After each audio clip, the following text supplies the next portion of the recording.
Happy smile. Boom. Make sure everybody happy smiles. Happy. Yes.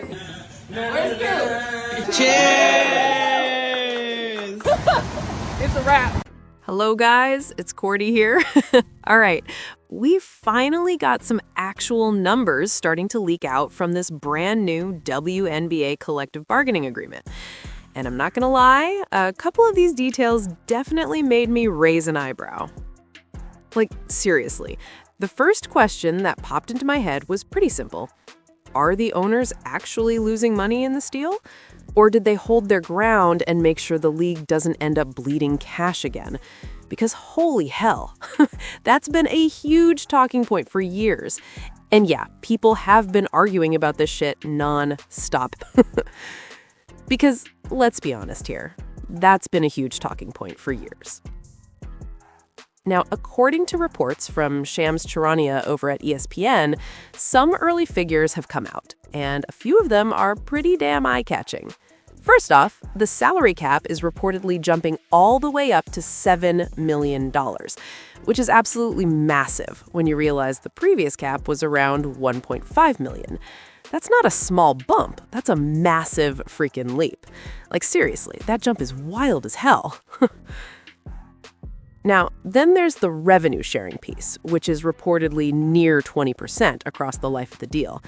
And I gotta be honest, that phrase right there is doing a lot of heavy lifting.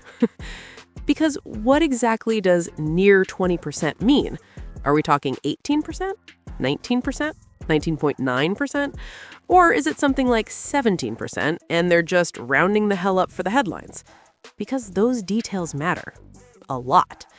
And yeah, that wording feels a little slippery if we're being completely honest here. Now, here's where things get really interesting. The Supermax salary is expected to start around $1.4 million. That means players like Kelsey Mitchell could be making about $1.4 million this year. For context, the previous top salary was just under $1.2 million, so that's roughly a $200K bump. Not tiny, but also not some insane jump either.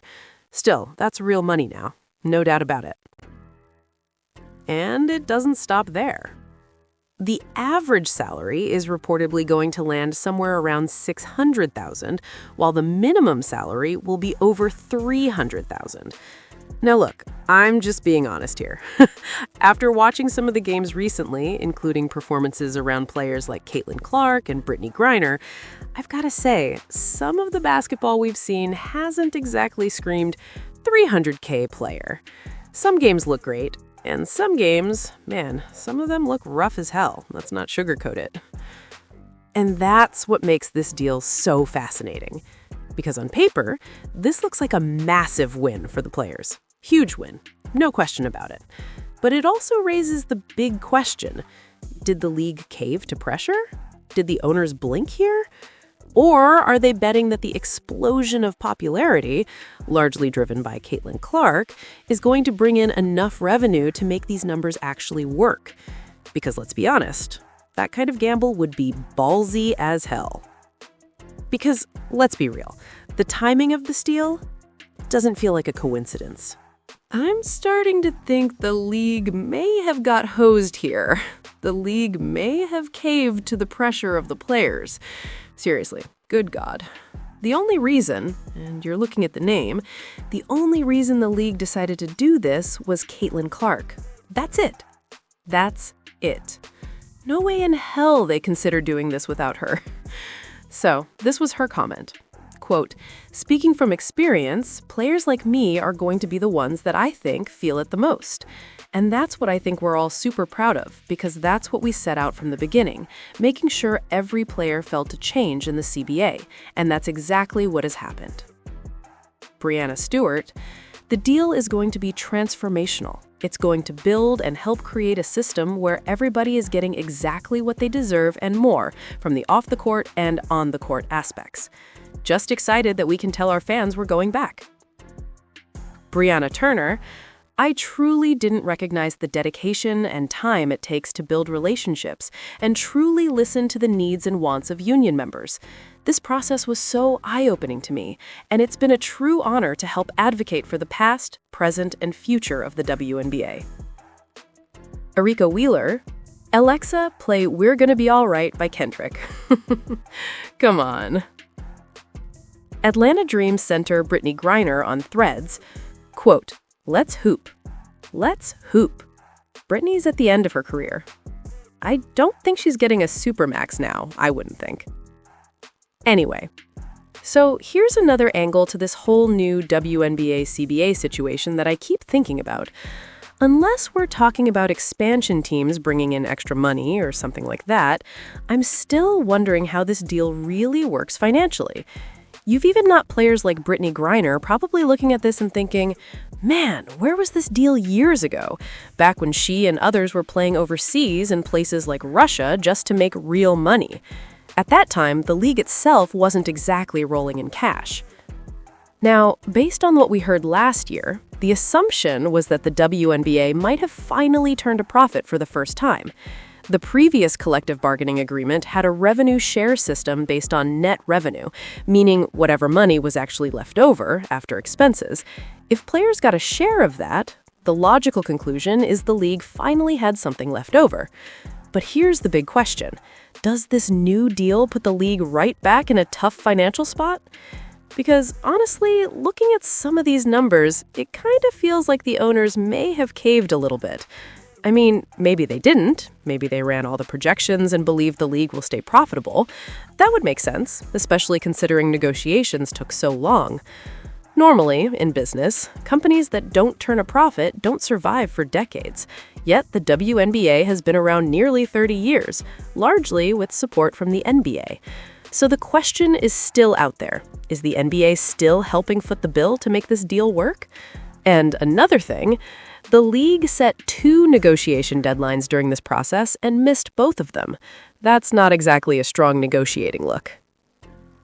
Now, shout out to Alexa Filippo, because she's been one of the main reporters covering this entire WNBA CBA situation from the very beginning.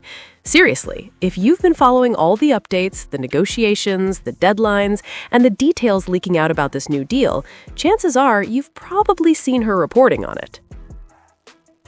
Let's listen to her. The WNBA and the WNBA-PA have agreed in principle on the terms for a new collective bargaining agreement. Alexa Filippo joins us right now on SportsCenter. Alexa, you've been all over this story from the beginning. What more can you tell us? Yeah, Mina, both sides verbally agreed to those terms for a new collective bargaining agreement around 2:20 a.m. this morning after over 100 hours over this past week of bargaining. And though they could not share the exact terms that they did agree to until a term sheet is finalized, the sentiment around the players was that this is going to be a transformational deal that will change what the league looks like, not just now, but in the present moving forward, or in the future moving forward. Union President Nneka Ogwumike shared with us that this is, in her view, the first time that players will come into this league and, quote, not have a sense of lack. In a statement, she was also able to share that this revenue sharing system that will be in this new collective bargaining agreement will drive exponential growth and salary cap, that average compensation for players is going to exceed $500,000. You're going to see increased, enhanced benefits, professional standards. And Brianna Stewart, who's also a member of the executive committee, said that this will be transformational. And it also is a great news to share that the women's basketball will be back. The WNBA will be back this summer. Kathy Engelbert, the WNBA commissioner, said that the season will proceed as planned. So that means the regular season will start as intended May 8th. That means the preseason will also not have any disruptions, as was feared potentially if negotiations had gone on. But there's still a lot of business left to be done. So this new collective bargaining agreement must be ratified first. That could take a few weeks. But then once that is completed, then the league can finally hold a 2-team expansion draft for the Toronto and Portland teams that are coming into the league. And then free agency has to be held for over 100 free agents. That all you can expect to happen in April. Yeah, some positive news and a lot of progress being made in the WNBA between them and the WNBA Players Association. Alexa Filippo, you've been up for probably like weeks at a time. Please go get some sleep. Okay, tell me what you think. Let me know down in the comments. Don't forget, like and subscribe. See you soon.